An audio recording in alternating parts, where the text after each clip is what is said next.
1981. Inauguration à la mesure de l'événement.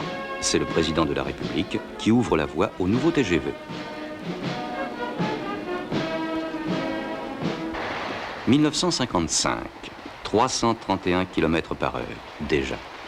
Est-il besoin d'évoquer le chariot des rois fainéants pour mesurer le chemin parcouru par les moyens de locomotion?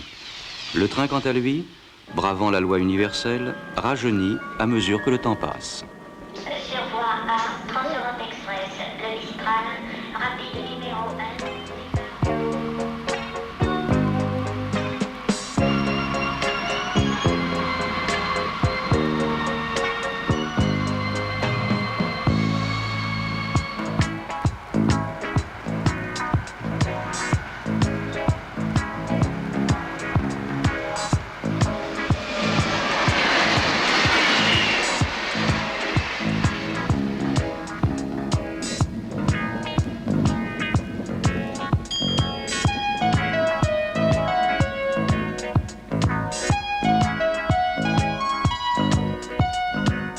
Mistral, Capitole, Aquitaine, Étendard.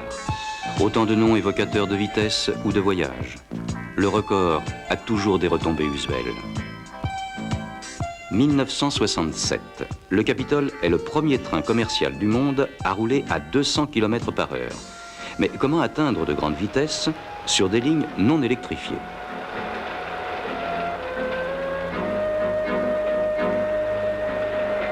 La réponse vient du ciel. Ce qui est bon pour l'avion doit l'être pour le train. La turbine à gaz utilisée en aviation fait naître de grands espoirs. Elle est puissante, légère, peu encombrante. Il suffit de pouvoir l'utiliser dans sa plage de rendement maximum, tout en ménageant sa longévité.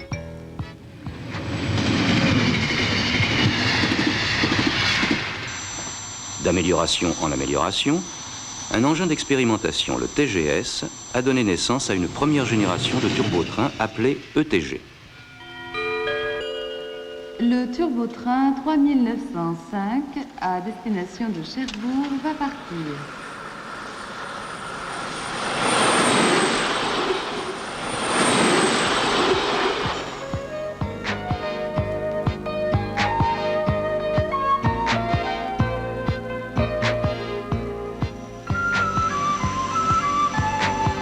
Avec les RTG, turbotrains de la deuxième génération, la turbine devient reine.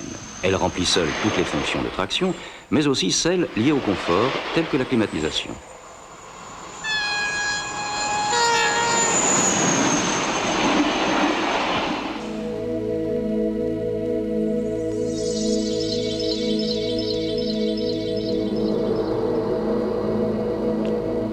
La réussite des turbotrains appelait à d'autres recherches. Dans les mêmes conditions que l'étude de profilage d'un avion, une maquette se modèle sa ligne future.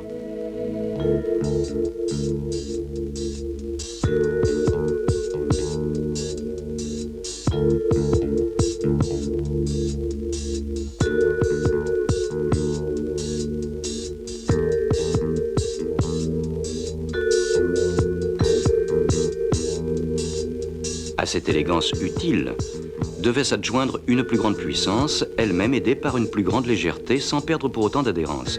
Problème résolu par le jumelage de deux turbines à gaz et par la répartition du poids sur un grand nombre d'essieux moteurs.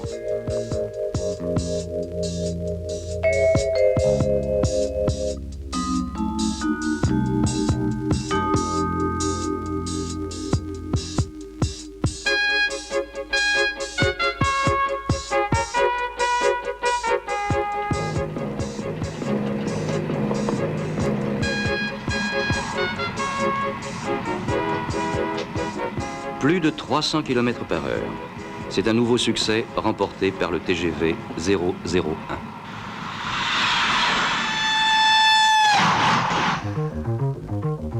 Pas plus qu'une voiture de course ne saurait emprunter une route fréquentée par des camions, un train à grande vitesse ne pouvait partager une même ligne avec des convois de marchandises. L'inscription de la ligne dans les sites traversés fut facilitée par la capacité qu'a le TGV de gravir à vitesse élevée de fortes rampes pouvant atteindre 35 pour 1000 grâce à l'importante énergie cinétique accumulée.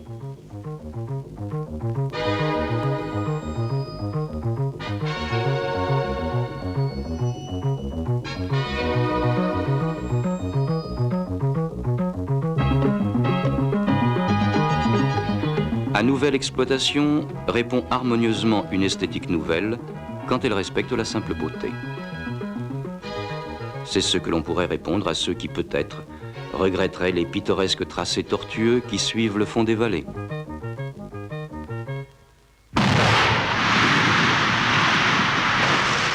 D'une explosion peut jaillir une forme nouvelle, et ce n'est plus la mort, mais une renaissance. Quand seront oubliées cette fureur de bruit et cette meurtrissure de la terre, ne restera plus qu'une grande ligne droite, belle de sa simplicité, comme si le peintre l'avait tracée d'un seul coup de pinceau géant dans le paysage. « 1973. Des difficultés parfois naissent les plus grandes réalisations. Bénédiction des contraintes, disait Valéry. En cette année 73, la crise de l'énergie pétrolière semble condamner la turbine à gaz sur les lignes à grande vitesse. Recours apparent, les lignes électrifiées. Mais à grande vitesse, le captage d'énergie présentait de grandes difficultés. Elles furent résolues par la mise en œuvre d'un pantographe à double débattement. De sa faible inertie, résulte un contact optimum avec la caténaire.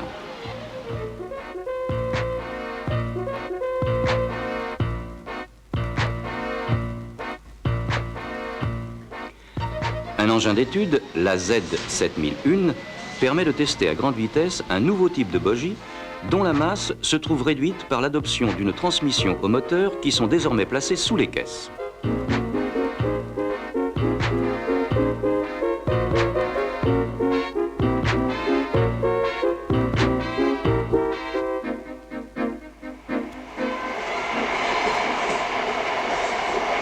Et comme il est d'usage pour atteindre une sécurité optimale, le matériel est testé, usé systématiquement, jusqu'à la limite de sa résistance, dans toutes les conditions d'utilisation, par tous les temps, toutes les températures, toutes les saisons, de jour comme de nuit. Les pressions vont être plus basses.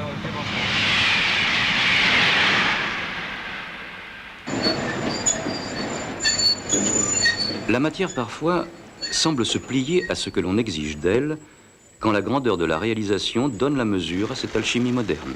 L'acier le plus rigide se fait flexible, comme pour répondre plus souple à l'effort de l'homme et de la machine, et mieux épouser son support.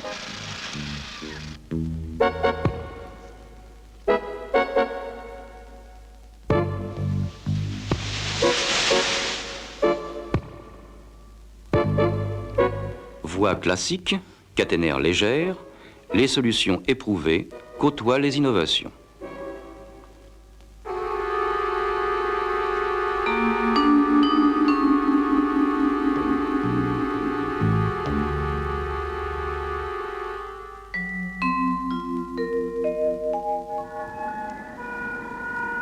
26 février 1981. Dans l'ambiance habituelle des événements importants, le TGV atteint la vitesse record de 380 km/h. Nouvelle victoire qui confirme la jeunesse du chemin de fer.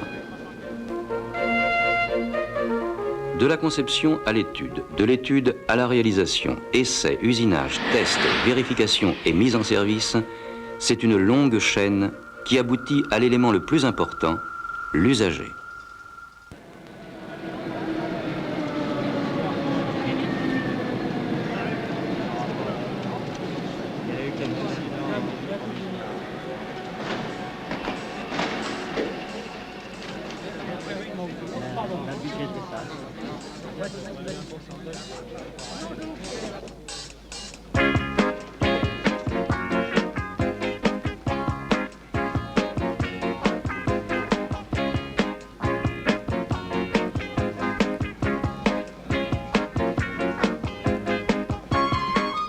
Aucun voyageur ne doit rester debout dans le TGV, autant pour des raisons de confort que de sécurité.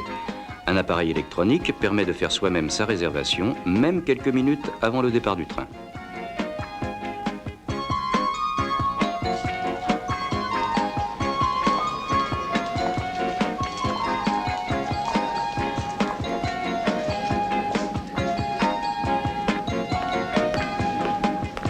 À la pureté des formes engendrées par la vitesse, s'allie une architecture d'une harmonieuse rigueur.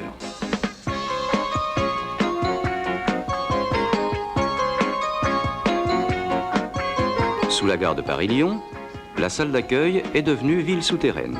car les villes ont entrepris la conquête des profondeurs. En abrégeant le temps, le TGV a réduit les distances, faisant presque de Lyon une banlieue de Paris, ou de Paris, la banlieue de Lyon.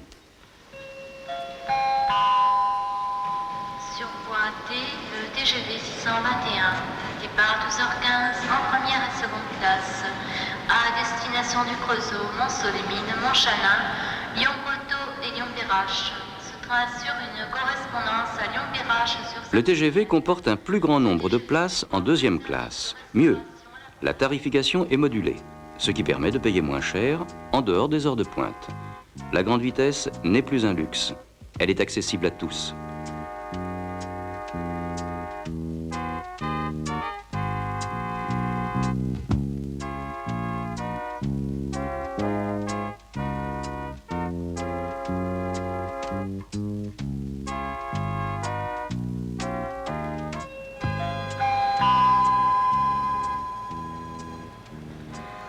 Sur voie D, le TGV 621, départ 12h15 à destination de Lyon-Perrache va partir.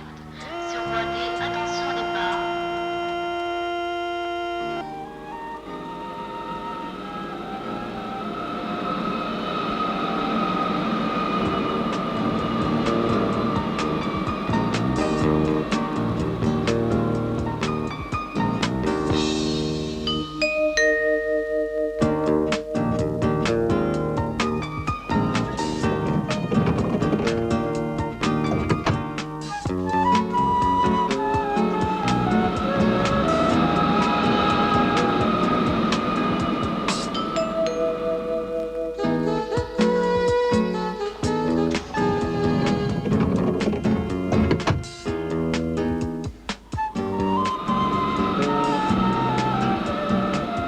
Les rames se succèdent rapidement, encore que l'on n'en soit pas au rythme du métro.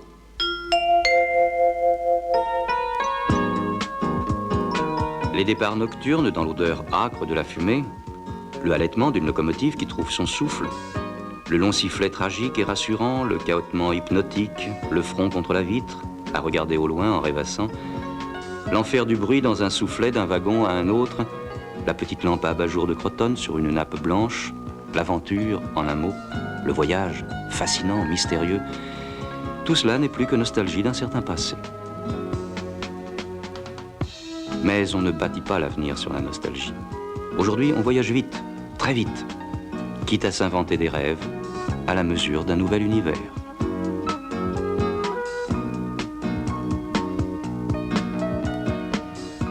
On part, on arrive.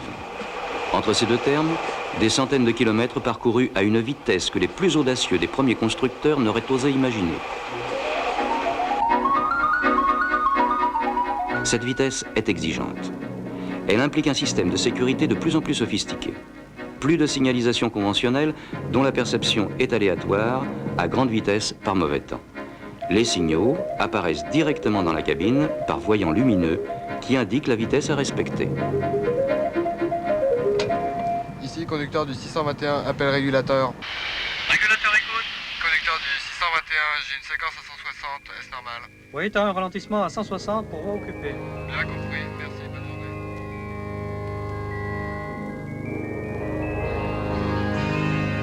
Le poste central est responsable de la circulation sur l'ensemble de la ligne nouvelle. Un ordinateur assure sous le contrôle du régulateur la télécommande des itinéraires principaux.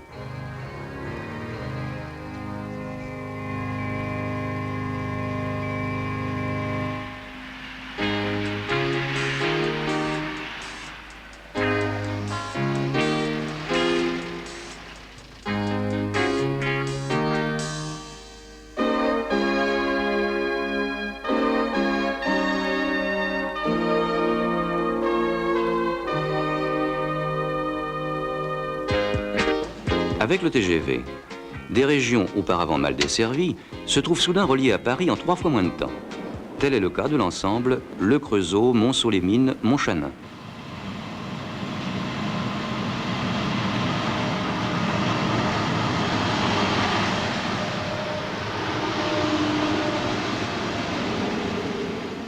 Grâce à un service de car ou par l'emploi de transports individuels, C'est en fait toute une population qui trouve accès à une desserte rapide, favorisant autant l'activité économique que l'usage personnel.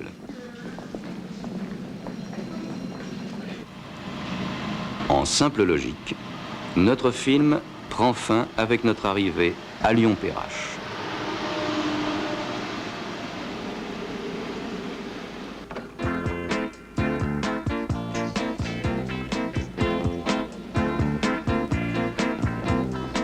Voyage d'une rapidité exceptionnelle, dont la durée sera encore réduite par la construction d'une gare à la Part-Dieu, en plein cœur de Lyon. Elle offrira une capacité d'accueil à la mesure du succès rencontré par le TGV. Son inauguration est prévue en 1983, année où sera mise en service la totalité de la ligne nouvelle.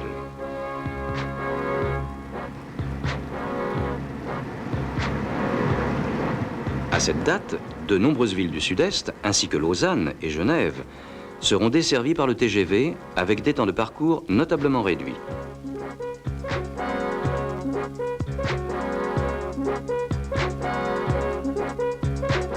C'est finalement 50% de la population française qui profitera du système de transport terrestre reconnu comme le plus performant du monde.